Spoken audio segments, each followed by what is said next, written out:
Bonjour à tous. Ravi de vous retrouver pour cet atelier consacré au Canada, ce grand partenaire économique de la France. Nous allons aujourd'hui aborder la relation un peu bilatérale très forte entre la France et le Canada dans le contexte du CETA, donc ce traité de libre-échange qu'on va vous présenter. Et aujourd'hui, j'ai la chance d'être accompagné par deux intervenants que je remercie de leur présence. Donc Vassili Bellas, qui est COO au sein de l'entreprise Techniloom, donc une belle PME basée à Béziers, qui a un bureau à New York et un bureau à Montréal, et qui nous présentera un petit peu sa stratégie de développement au Canada. Et je vais aussi remercier Mélissa de Business France, qui est responsable d'études pour la zone notamment Amérique, et qui nous parlera un peu des opportunités pour les entreprises françaises dans le contexte du CETA. Donc, pour commencer, j'aimerais vous rappeler quelques éléments un peu chiffrés sur la relation bilatérale entre nos deux pays. Donc, il faut savoir que le Canada est vraiment un partenaire historique de la France, et ça s'est vérifié l'année dernière avec un résultat de la balance commerciale qui est plutôt bon. Donc les échanges de biens et de services entre la France et le Canada représentaient environ 17 milliards d'euros en 2023. Donc c'est assez significatif. La France exportait environ 4,2 milliards de biens à destination du Canada, donc dans des secteurs de pointe comme les équipements mécaniques, les équipements électroniques, l'agroalimentaire, le matériel de transport. Dans l'autre sens, le Canada exporte aussi 4,2 milliards de biens vers la France et surtout à des hydrocarbures ou des minerais. On exporte aussi et on importe pas mal de services depuis le Canada. Donc on a atteint en 2023 un nouveau record avec plus de 9 milliards d'échanges entre nos deux pays. Et chose à noter, la France est excédentaire dans cette balance à hauteur de 0,2 milliard. Donc tout ça pour dire que les liens vraiment sont assez importants. On le voit aussi en regardant rapidement les flux d'IDE, donc les investissements directs par les entreprises françaises au Canada. Donc la France est le septième pays investisseur au Canada avec plus de 5,4 milliards en 2023. Et le Canada est le 8e investisseur en France avec 391 millions d'euros qui ont été investis dans des entreprises françaises. Donc tous ces investissements sont générateurs d'emplois, générateurs de croissance et participent au bon développement des relations entre nos deux pays. Maintenant, j'aimerais vous dire un mot rapide sur le CETA, donc cet accord économique commercial global en français, donc AECG ou CETA en anglais, qui est un accord de libre-échange qui a été signé en octobre 2016 entre l'Union européenne et la France. Donc, il vise à faciliter les échanges de biens et de services entre nos deux zones en réduisant les droits de douane notamment, donc sur une large gamme de produits et de services, on y reviendra, mais aussi de supprimer des barrières non tarifaires qui souvent entravent le commerce bilatéral. Donc, c'est-à-dire harmonisation de normes ou de règlements pour faciliter les échanges. Enfin, il y a également un tribunal qui a été mis en place pour résoudre tous les litiges commerciaux entre les États et les investisseurs, afin de vraiment éviter tout protectionnisme et toute stratégie protectionniste. Donc ce traité est en application provisoire depuis septembre 2017, et il faut savoir qu'environ 95% des normes, et notamment la partie sur la suppression des droits de douane, est actif. Donc c'est quand même significatif. Il faut encore que les parlements nationaux ratifient au niveau européen l'ensemble du dispositif. Donc il reste 10 États membres au niveau de l'Union européenne qui doivent ratifier ce traité, dont la France. Puisque si vous avez suivi les récents évolutions du texte, donc il a été ratifié en 2019 au niveau de l'Assemblée nationale, puis le Sénat en France l'a rejeté. Donc ce texte reprend son processus dans la navette parlementaire et doit repasser devant l'Assemblée nationale. On n'a pas encore de visibilité sur son inscription au sein de l'agenda parlementaire avec la dissolution qui a entraîné pas mal de bouleversements, on va dire. Mais voilà, pour donner juste deux chiffres et montrer à quel point ce CETA au niveau macroéconomique, a permis d'intensifier les échanges. Je dirais que le commerce Union européenne-Canada a été en hausse de plus de 50% depuis 7 ans, depuis la signature et l'entrée en vigueur provisoire du traité. Et au niveau français, l'échange a été... il y a eu plus 30% d'export des entreprises françaises vers le Canada. Et bien sûr, tous les secteurs d'activité en ont bénéficié. Bien sûr, le secteur agricole, où la France est plutôt historiquement forte. Donc le secteur des fromages, des vins et spiritueux qui ont vraiment bénéficié de la baisse des droits de douane. Et c'est ce que je voudrais donner aussi en exemple. Il y a d'autres secteurs autres que ceux qu'on cite souvent habituellement, notamment les secteurs des produits chimiques, des cosmétiques qui ont monté de 46% depuis l'introduction du CETA. Et le secteur du textile, qui notamment en Colombie-Britannique a monté de plus de 25%. Et on aura aussi un exemple de l'entreprise Technilum, donc, qui est dans la production de luminaires publics, qui pourra nous donner aussi sa vision des choses. Mais je donnerai la parole maintenant à Mélissa, donc, qui va nous parler un peu vraiment de quelles opportunités pour les entreprises françaises avec ce traité. Concrètement, qu'est-ce que ça va changer pour moi, ce traité? Qu'est-ce que ça change pour moi au niveau de mon entreprise? Merci Valentin. Donc, merci, bonjour à tous. Mélissa Guéné-Garcia du service Réglementation internationale de Business France. Je suis en charge du secteur art de vivre et santé, industrie et art de vivre, santé et industrie pour l'Amérique, donc Amérique du Nord et Amérique du Sud. Donc aujourd'hui, je vais en effet vous parler des opportunités, quelques opportunités du CETA pour les entreprises françaises. Comme nous avons entendu, donc cet accord a pour ambition de faciliter les échanges des produits et des services entre l'Union européenne et le Canada. Je vais plutôt vous parler de tout ce qui est l'exportation des produits. Bien sûr, l'objectif pour une entreprise française qui souhaite s'implanter sur le marché canadien, le plus important, c'est de pouvoir exporter ses produits le plus facilement possible et à moindre coût.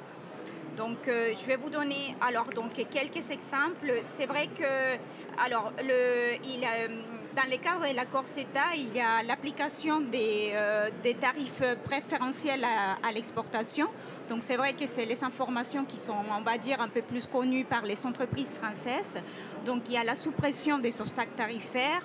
La quasi-totalité des lignes tarifaires sont en franchise des droits et douanes, donc à 0% depuis l'entrée en vigueur. Donc pour vous donner quelques exemples, donc ça s'applique que ce soit pour les produits industriels, mais aussi pour les produits agricoles et alimentaires. Pour les produits industriels, donc il y a notamment les produits cosmétiques.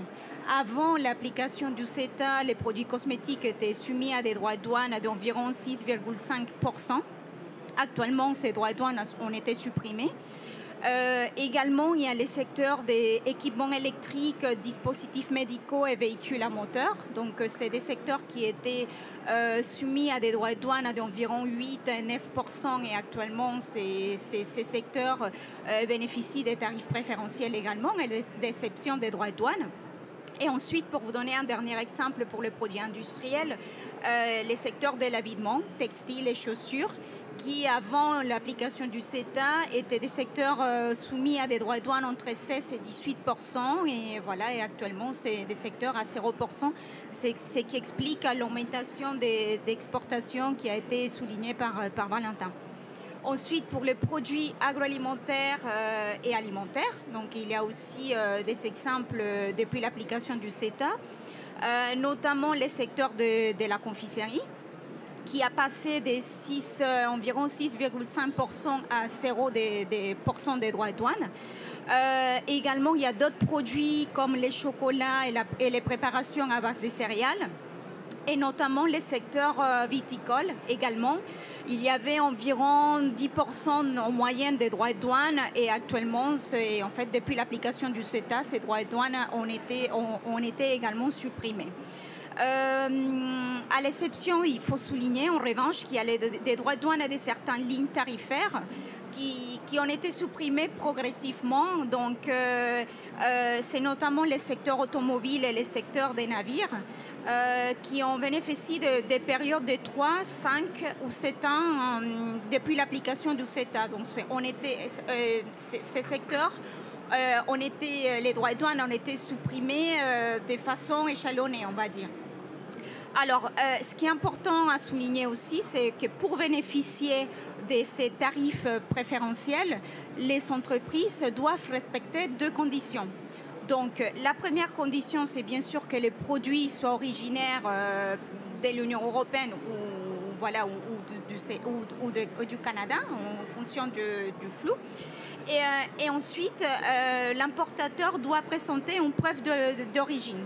Donc, si l'exportation est inférieure à 6 000 €, l'exportateur peut faire une autocertification de l'origine et peut faire une déclaration d'origine sur facture, un DOF, dans la facture commerciale ou dans un autre document commercial.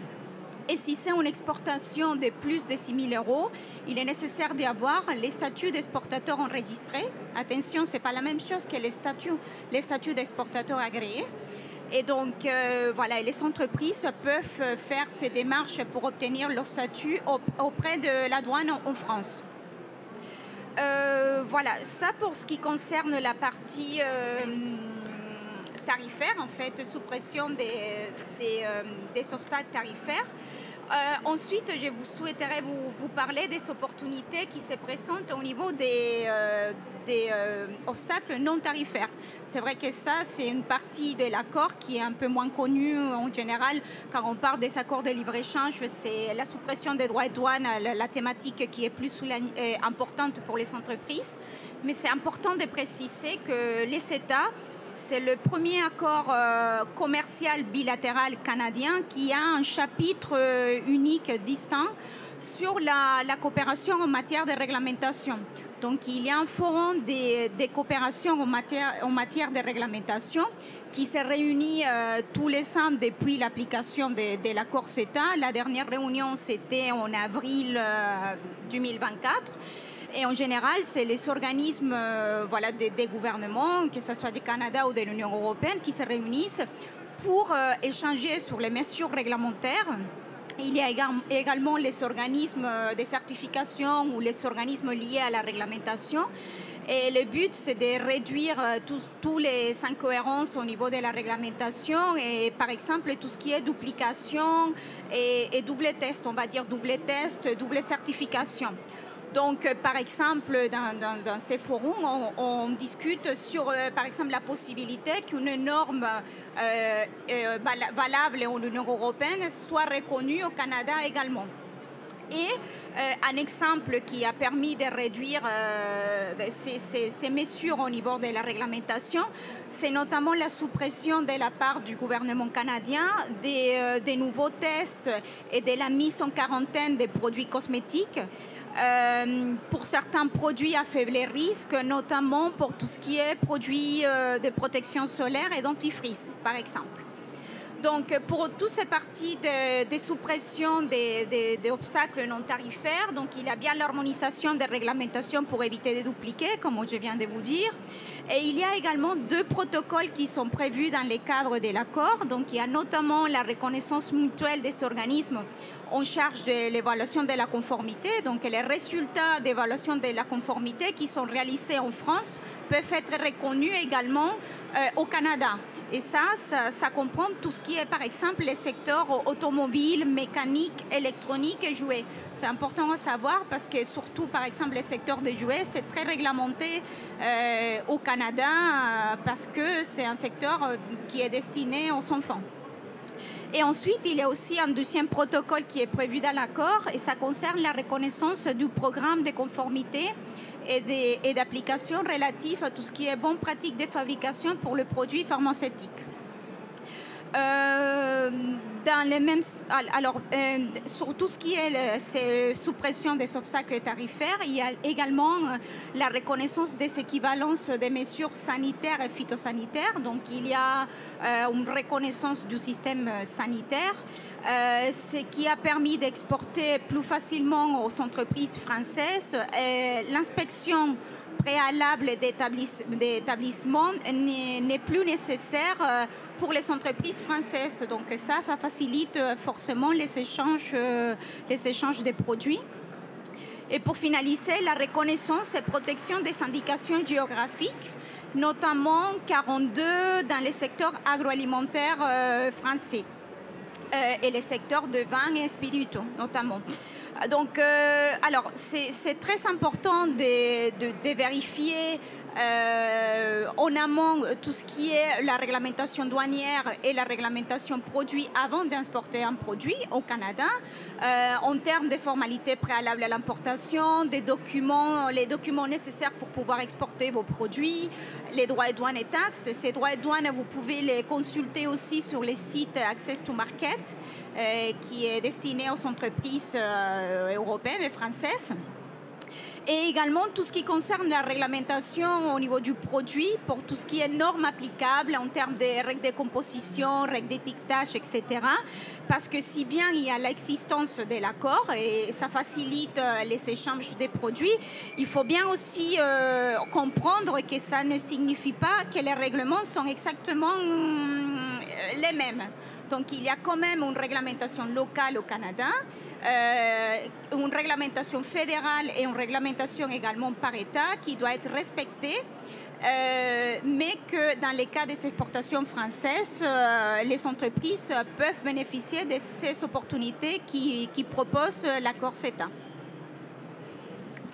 Merci beaucoup, Milica. Et je donne la parole donc à Vassili, qui va illustrer un peu toutes ces données assez denses qu'on vous a présentées, mais qui sont importantes de connaître aussi avant d'assurer son développement au Canada, et qui va donc nous parler le cadre du développement de Techniloom, donc son entreprise au Canada. Merci. Bonjour à tous, donc moi je suis Vassili Beya, je suis directeur opérationnel de la société Techniloom. On est basé à Béziers, une soixantaine de collaborateurs et environ 10 millions d'euros de chiffre d'affaires. Voilà. Alors, avant d'arriver sur Techniloom Inc. au Canada, qui on est? Déjà, on existe depuis 1971 et les grands principes qu'on essaye de respecter depuis des années, c'est la durabilité de nos produits, travailler sur l'excellence, travailler sur la sobriété, tant sur les choix de matériaux que sur les économies d'énergie qui sont très à propos. Et ce qu'on souhaite être, c'est un acteur responsable de la ville durable et désirable. Excusez-moi. L'une de nos approches repose sur la mutualisation. Et c'est avec ça qu'on se différencie. Vous avez un petit schéma qui évolue là à l'écran. Globalement, oui, on fait des lampadaires, mais pas que. Et on essaye de faire en sorte que ces lampadaires fournissent un service de jour comme de nuit, au-delà du simple fait d'éclairer et de supporter un luminaire la nuit, quand en plus, sur certains territoires, on tend à vouloir l'éteindre, alors que potentiellement, il peut apporter d'autres services. Donc on va travailler sur cette mutualisation, cette concentration de services pour avoir un espace public moins encombré, faciliter la mise en place et le remplacement aussi de tous ces accessoires, donc travailler sur la démontabilité et l'entretien, apporter une économie d'échelle sur les produits, mais aussi leur mise en œuvre en matière de VRD, et enfin apporter plus de services pour les usagers avec des accessoires connectés ou non connectés. Et donc dans ce que vous voyez, on a commencé avec des accessoires dits low-tech aujourd'hui, où on peut rajouter des panneaux de signalisation dans la ville, des poubelles. Et petit à petit, la technologie est venue se rajouter à ça, où aujourd'hui on intègre des caméras, du Wi-Fi, de la sonorisation, tout ça interconnecté. Finalement, dans nos 50 ans d'existence, on a eu différentes étapes qui ont d'abord été plutôt orientées sur la mécanique, mais depuis le début, on a toujours fait des structures relativement spéciales et adaptées au contexte. Sont arrivés les principes d'extrusion, autour duquel on a développé également le principe du sans soudure et du collage. L'arrivée des systèmes électroniques avec l'internalisation de la fabrication électronique et de la mise en œuvre des systèmes. Et puis enfin, la partie high-tech avec la Smart City, les objets connectés, l'IoT. Et finalement, notre histoire au Canada, elle débute ici, en 2006, sur le boulevard Maisonneuve. Et finalement, pourquoi on est allé et pourquoi ce premier projet, pourquoi il a eu du sens pour nous? C'est parce qu'en fait, on a découvert qu'au Canada, ils avaient une problématique, en tout cas à Montréal, une problématique de déneigement qui fait que naturellement, ils vont avoir tendance à regrouper les équipements sur le même support pour éviter les émergences au sol et faciliter le déneigement. Et là-dessus, on n'a pas eu à évangéliser le marché. Finalement, il était déjà convaincu du bien fondé du regroupement des équipements. Donc on a eu un premier argument. Le second argument, ça a été l'utilisation de l'aluminium, qui est un matériau noble, recyclable à 100%, mais surtout qui supporte bien les passages du chaud au froid, supporte les agressions physiques parce qu'il va s'autoprotéger. Et donc, dans un milieu sur lequel on va déneiger et accrocher ce mobilier urbain, en fait, on a apporté une pérennité sans faille et finalement, on est arrivé à réaliser ce premier beau projet où vous avez un regroupement des feux de signalisation, des feux tricolores, des panneaux stop, également des poubelles. Et ça a été le début pour nous au Canada. Depuis 2012, en fait, on a ouvert un certain nombre de nouveaux projets qu'on a réalisés un peu partout, en structurant également un réseau d'agents. Et donc, il a fallu passer par l'ouverture d'une filiale qu'on a localisée à la CCI internationale. Et donc, ils nous ont permis, ces agents et ce travail commercial, d'aller réaliser un certain nombre d'affaires et de projets majeurs qui ont permis aussi de rebondir sur d'autres projets. Donc ici, vous avez le Parc Jean-Drapeau à Montréal avec des structures spéciales, l'OLRT à Ottawa également. Ici, le Musée des Beaux-Arts à Montréal, également avec des structures. Alors finalement, quels ont été les facteurs là-dedans et qu'est-ce qui nous a amené à vouloir aller au Canada et à arriver à développer nos parts de marché? Ça a été déjà notre approche en prescription. On travaille très en amont des projets avec les architectes, les maîtres d'œuvre, les concepteurs lumière pour adapter le matériel aux besoins et le faire dans le respect du design. L'objectif est, oui, de mutualiser, oui, de rajouter un certain nombre de services sur nos produits, mais pas au détriment de l'intégration et du design. Et donc, à chaque fois, on va se poser la question d'apporter une fonctionnalité, de ne pas la dégrader, mais toujours respecter une approche esthétique qui nous est chère.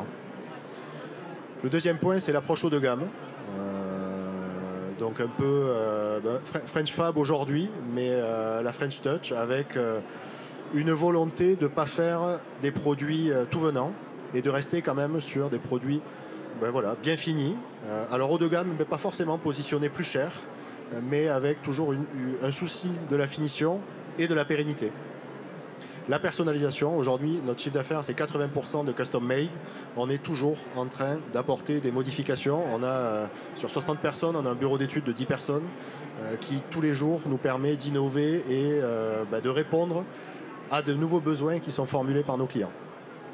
Les facilités d'export et d'import pour notre filiale de l'autre côté, mais ça, je ne reviens pas dessus, ça a été largement développé, mais c'est un facteur qui fait que on se développe et qu'on a l'envie de continuer à se développer aussi sur ce marché-là. L'aluminium, qui est un matériau largement répandu au Canada, sur lequel je pense que culturellement, il n'y a pas de débat sur la pérennité et le bien fondé de bâtir avec de l'aluminium. Donc ça, c'est un énorme avantage pour nous.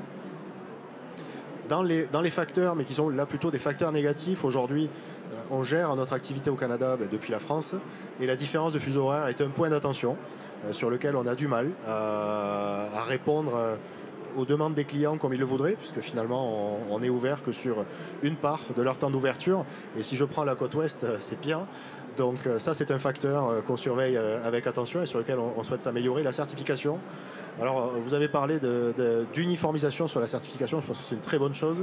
Aujourd'hui, sur les certifications produits, il y a quand même encore des différences sur les produits électriques et sur les produits mécaniques, y compris aussi avec les États-Unis. Donc, il y a une inter-reconnaissance CSA-UL, mais pas totalement.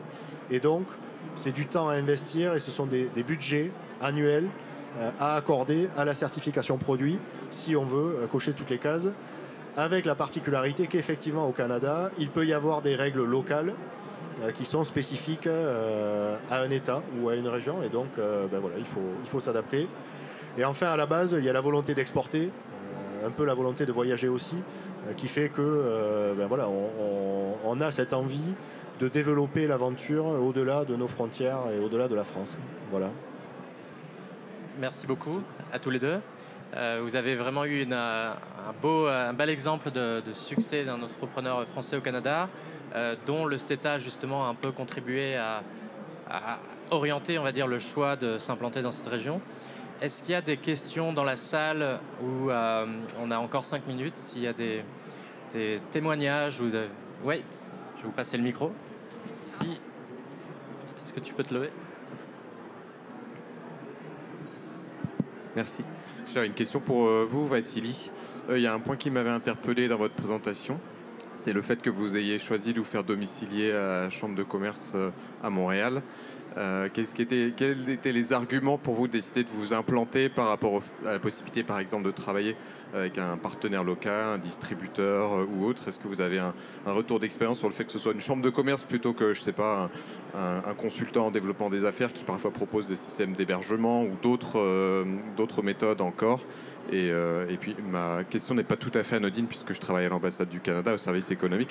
On accompagne aussi des entreprises qui s'implantent au Canada et donc c'est un témoignage que j'ai trouvé particulièrement intéressant. Merci. Alors pourquoi ce choix de la CCI? Aujourd'hui, on n'a plus de collaborateurs localement, mais il n'est pas dit que ça ne revienne pas. C'était un choix qui, à l'époque, nous permettait d'avoir une connexion quand même à l'écosystème français, mais aussi canadien, nous permettre de décoder notamment le CETA à une certaine époque, pour notre collaborateur canadien qui ne travaillait pas directement à la CCI, mais qui avait un point d'ancrage et des contacts français qui lui permettent d'analyser certaines situations, potentiellement de recevoir des clients, même si la majeure partie de notre business se fait en allant à la rencontre de nos clients, à la rencontre des architectes, des maîtres d'œuvre, des installateurs, et donc pas forcément dans des bureaux. Donc c'était un coût raisonnable pour une gestion administrative locale, avec la possibilité d'avoir des bureaux qui ne soient pas sur un temps à 100% du temps, mais qu'on puisse mobiliser aux besoins. Et c'est ça qui, dans cette phase de développement, nous a poussé à nous orienter vers la CCI. Voilà. Je ne sais pas si à l'avenir ça va vraiment continuer comme ça, mais à l'époque, ce sont ces éléments qui nous ont décidé. Il nous reste 2 petites minutes. Est-ce qu'il y a une autre question? Sinon, j'en profite pour présenter aussi l'action de BPI France au service de nos entrepreneurs qui souhaitent s'implanter au Canada. Donc, je suis basé, moi, à New York, mais je couvre depuis cette ville à la fois les États-Unis et le Canada. Et on finance, on garantit nos exportateurs en fait, qui souhaitent se lancer justement sur ce marché avec des outils de prospection, de garantie, d'assurance change pour vous permettre à vous, entrepreneurs, de faire une offre en dollars canadiens.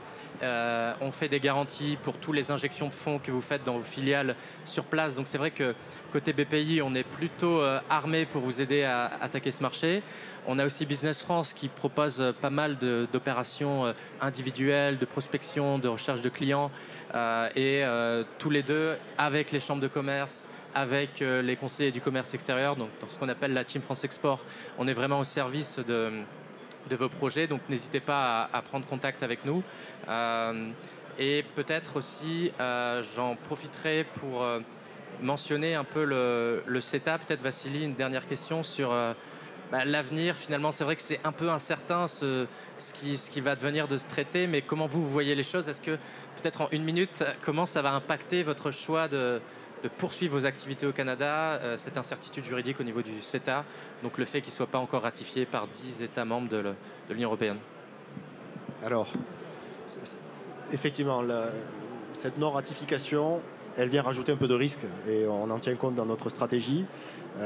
L'une des options, en cas de maintien du dispositif, et je ne dis pas que tout est suspendu à ça, mais pourrait être de monter d'une marche supérieure dans notre développement au Canada et de localiser une base logistique là-bas qui nous offrerait un avantage concurrentiel, mais également financier, de par l'absence de taxes, pour ensuite rebondir sur tout notre business en Amérique du Nord.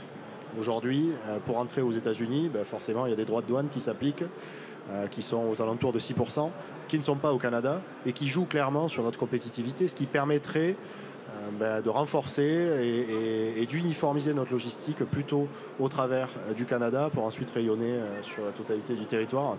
Et ça pourrait être une option. Voilà. Challenge tenu, on a tenu en moins d'1 minute. Merci Vassili, merci à tous pour votre attention et à disposition pour vos questions.